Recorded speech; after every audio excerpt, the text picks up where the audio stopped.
Hello everybody, welcome back to my channel where we talk about skincare, grooming and sometimes hair, so that sounds like a thing. Make sure you are subscribed. Also, come and follow me on Instagram where I post a lot of stuff you're not going to see here on YouTube. It's the evening, so excuse my tired eyes.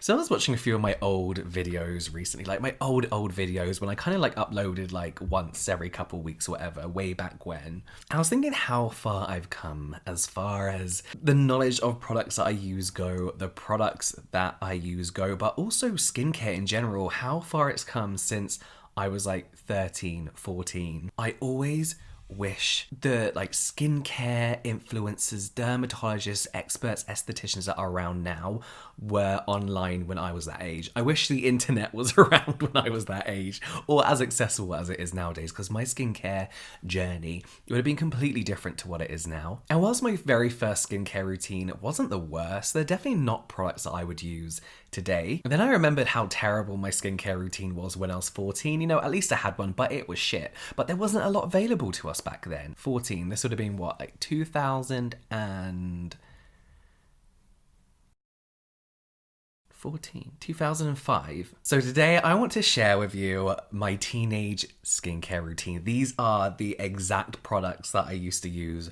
when I was 14, 15. I cannot believe they're still around. There's so many products, amazing products for teenagers that aren't just, you know, like Clearasil, Clean and Clear, and like targeted to teenagers with spots. So let's get into it. We're gonna start with the cleanse. I'm gonna be using a cloth flannel, just so it's easier to sit here and kind of do my routine.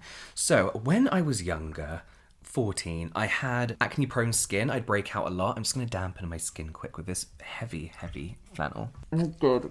Oh shit, it's everywhere. And very oily, greasy skin as well. And I thought the best thing to do to my skin would be just to dry it out, like completely dry it out. And the only way to get my skin clear, because I thought acne was related to dirty skin, was to get rid of every single inch of dirt on my face. I'd scrub at my skin, I'd strip it of all life. And it didn't work. Being a person of colour, I am very lighter skinned, but when I tan super quick. That also means that when I have acne breakouts or I pick a spot or I get inflammation, that means I also get post-inflammatory hyperpigmentation like that, like so easy. So my main issue when I was a teenager other than acne was dark spots. And that's because I'd always dry out my skin like all the time as well. It's just awful. I was a mess. So what am I going to use to cleanse? I'm going to use a Blackhead Clearing Daily Scrub. This smells exactly how it smells. I don't think anything about this product has changed since I was young. With natural exfoliators. So this doesn't have exfoliating beads in. They've been illegal for a long time. They've been banned in Europe for a long time. Europe or the UK? I'm not sure. So this cleanser actually contains salicylic acid. It contains 2%, so a good amount of salicylic acid. Oh, it smells so strong. I don't like the smell, but it's really like reminiscent of the good old days. No, they weren't good. Whose teenage years were really that good? It's very reminiscent of my childhood. So with that 2% salicylic acid, it's obviously going to help exfoliate, and I love salicylic acid cleansers. So, why do I not like this? Obviously, BHA salicylic acid can really get into the skin and help with those congested pores, blackheads. You know, I do slightly think calling your product a blackhead targeted product just because it's got salicylic acid in, it's a little bit outdated. Like, we know what salicylic acid does and BHA's does. We all know that by now. And I've actually been looking at the ingredients of this, and it's not terrible. It's not the worst thing in the world. There are a couple of things that I'm looking at now, which I'm like, why would they put this in products aimed at acne-prone skin? Like fragrance. We don't mind fragrance, personally. Why put fragrance in skincare that's targeted at people who probably have quite irritated skin anyway? I don't know. They also have menthol lactate in there, which is an ester of menthol and lactic acid. To me, this is incredibly outdated. Like, the feeling of cool menthol on your skin is supposed to make you feel invigorated and refreshed, and I don't think anybody's after that anymore. I think we all know kind of what that insinuates. Also, daily scrubbing at your acne-prone skin probably isn't the best thing to do for your skin. And whilst this isn't horrible, I do remember using this every day in conjunction with some other products that I'm going to show you, left my skin feeling incredibly dry. I'm going to take this off now. But that's the thing as well, is back then I didn't know I was exfoliating with this. I was exfoliating twice, really.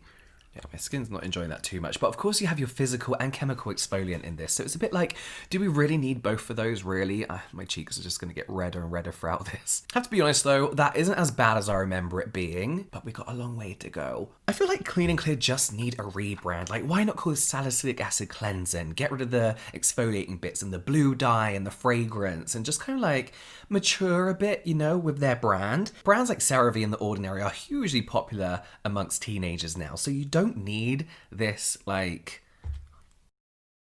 really old-fashioned formula. I don't know.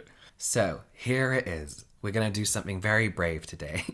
The star of the show, the St. Ives Apricot Scrub. So we know I don't like this, and I'm only going to use it on my T-zone because my cheeks will just die using this. So even back in the good old days... Oh, okay. Even back then, as a teenager, I knew not to exfoliate every day. Little did I know that's something that I was doing. Oh, this has changed a lot in the 14 years that I've used it since. Yeah, this has changed a lot. It smells different. So when I used to exfoliate with St. Ives, I would go in because it was a scrub, right? So I'd be pushing and scrubbing. And I would actually scrub until I did feel very sore and in pain because I thought that's what you need to do. I thought exfoliating meant removing the top layer of your skin. St. Ives back then, I remember there being chunks. Of apricot kernel in there that would occasionally hurt your skin. The real issue with St. Ives is that a lot of people don't trust the actual apricot kernels in here. Some of them are too sharp, they're all like different sizes, and it could lead to micro tears. Now, this claim I've mentioned before was actually thrown out of court because there wasn't enough evidence that St. Ives Apricot Scrub caused micro tears. But listen, dermatologists don't like it for a reason. I have to be honest, this doesn't feel like the worst thing I've used in a long time. I can feel my skin drying out though, and it's very heavily fragranced from a smell that I don't remember apricot scrubs smelling like this. Honestly, I think teenagers can start using AHAs and BHAs, obviously. I think CosRx are my favourite brand when it comes to very sensible introductory level exfoliators. They do a great AHA, BHA toner. You can use it 3 times a week and it won't irritate your skin whatsoever. No scrubbing. My skin doesn't look irritated though, does it? It doesn't look too bad. Not that I'm going to keep using it, like this is...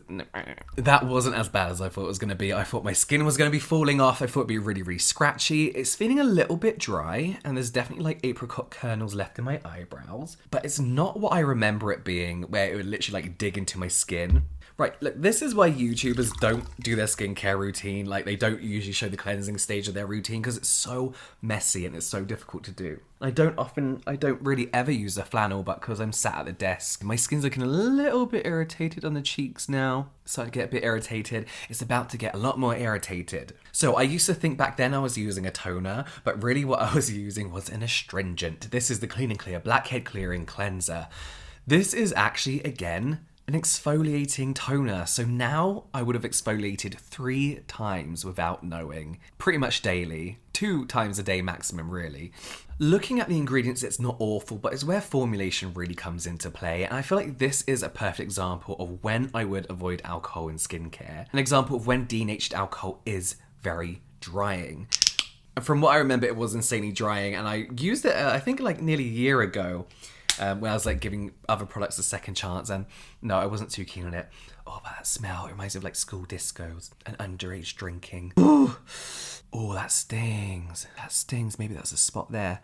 But I remember I used to think like, oh, it's good, it's stinging, it's doing what it needs to do. So I used to use this daily, as I said, twice a day, and after my skin would be so tight and so dry, I'd be like, this is perfect, there's no oils, my acne's gonna go. It gave me very false hope because I didn't quite understand what my skin needed back then, because there wasn't anyone telling us what it needed or any brands actually giving us decent skincare. Of course, salicylic acid is actually very, very good for blackheads, oily skin, breakouts in general. Would I use it every day? Does it say daily? Use daily as part of your clean and clear routine. We do have glycerin and panthenol in here, which is hydrating and moisturizing, but there's really no point because there's nothing hydrating or moisturizing about this. That alcohol, you can smell it. Fragrance in here, again, it takes me back to school and shoplifting from H&M. Right, listen, look, fine, it's fine. 2 to 3 times a week, maybe, possibly, maybe. But my skin just feels, look, it's like it's squeaky clean. That's what it is. And it's like, look, it's like catching. Usually I could run my finger along my nose and my skin in general and it just kind of like glides over. Now it's like rubbery. Oh. Again, rebrand this. Exfoliating toner 2 to 3 times a week. I don't know why they call it a cleanser. That makes it so confusing.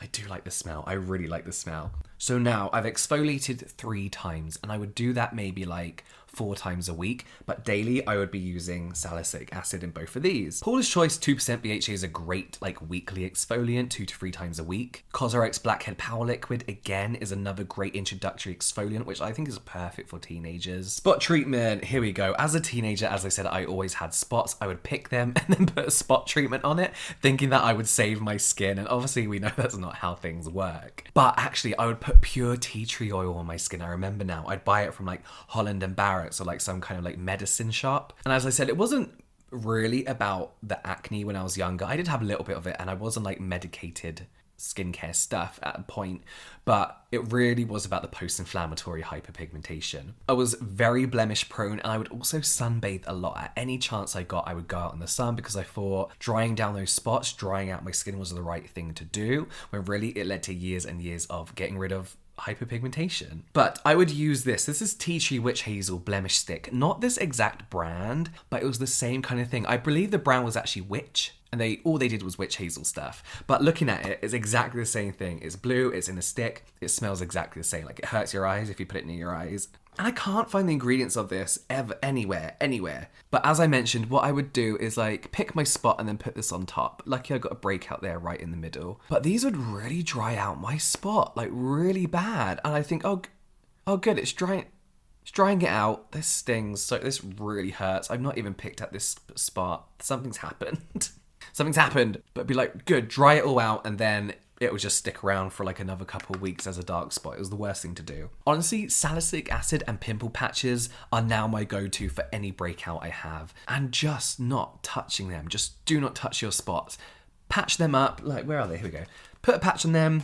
Zit sticker if they're like the underneath painful cystic ones. And then leave them alone. Again, I keep recommending CosRx. I just think they are a great brand for teenagers. I really do. So simple. Next is moisturizer. Now get this. I never moisturized ever. This was it. I'd be like, wow, my skin's so void of all life and oils and natural sebum. Why would I add moisturizer to my skin? However, in the evening, I would use an oil on my skin, but not just any oil, bio oil. Bio oil, I remember, had a sudden surge of popularity.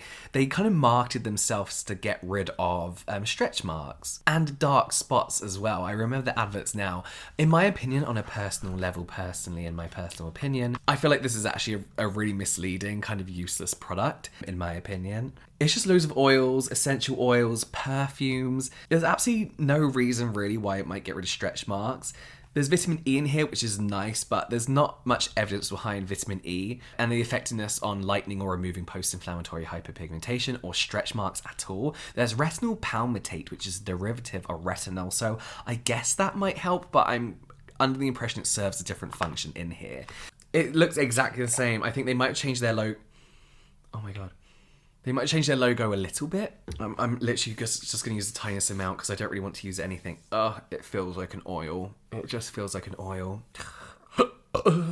This just smells like too many flowers. Like someone's bought you flowers that you didn't ask for. It's just such an odd combination of ingredients to target and heal stretch marks. It doesn't make sense to me. This feels horrible. I can smell it. It's like it's been dangled under my nose and I can just smell it. Again, it's bringing back so much memories though. Maybe I should just keep these and occasionally sniff them when I'm having a really bad day. I remember when my skin was shit. Can we just get over stretch marks? I know they can be a confidence knocker for a lot of people, but we all have them, right? I've got them. I got them on my knee. I got them on my bum cheeks. Because I grew up, my skin stretched, you know? We all grow, we all have them. I don't like when brands pretend their products can heal and magically like get rid of things like stretch marks, because the majority of the time they can't. You can use things to help fade your stretch marks, but they're not going to go. Things like exfoliating toners. I think the Inklist are a really good brand to go for when it comes to super affordable exfoliating toners, retinols that you don't mind using up quicker on your body, because you know you need to cover more surface area. But bear in mind it's going to take time, and nothing might happen. Nothing might happen. You know, we all have them. We all have them. We all have them. So look, I'm not mad at the way my skin looks after. It's getting a little bit irritated, and I can feel my skin tingling a fair bit, to be honest with you, especially on the forehead where I got this breakout here. I've got to be honest, my nose looks really good. My nose looks really clear. I think I mentioned when I was using this before in a previous video. I've not used it since. This is the same one. And I remember thinking I might keep this to use once a week and see how it works on my nose. It's just not a nice product to use. All in all, I don't think this is the worst routine. I think it's a very, very common routine back then, but I'm looking at it now and I can just see so many different alternatives from brands who are the same kind of price point, if not more affordable. Like, I can see an Ordinary alternative for all this. I can see an Inklist alternative for all this. I can see a CosRX alternative for all of this. Thank God we have skincare influencers. Thank God we have dermatologists and estheticians online, because you know, what a time to be alive as a teenager. I thought that was going to be like more crazy and more like, oh, it's burning, my skin's falling off, but my skin feels fine, if a little tingly. Not as red as I thought it was going to be either. I'm not mad at the glow. It's not a glow, it's a greasy shine. Let me know if you used any of these products before. Or if you ever used them when you were a teenager, let me know. I'm pretty sure if you're my age, mid-20s to mid-30s, somewhere in between, you probably use these products as well. You might even use them now because they are readily available everywhere, especially here in the UK. Well, I'm going to go wash my face again, and I'll see you next time. Bye!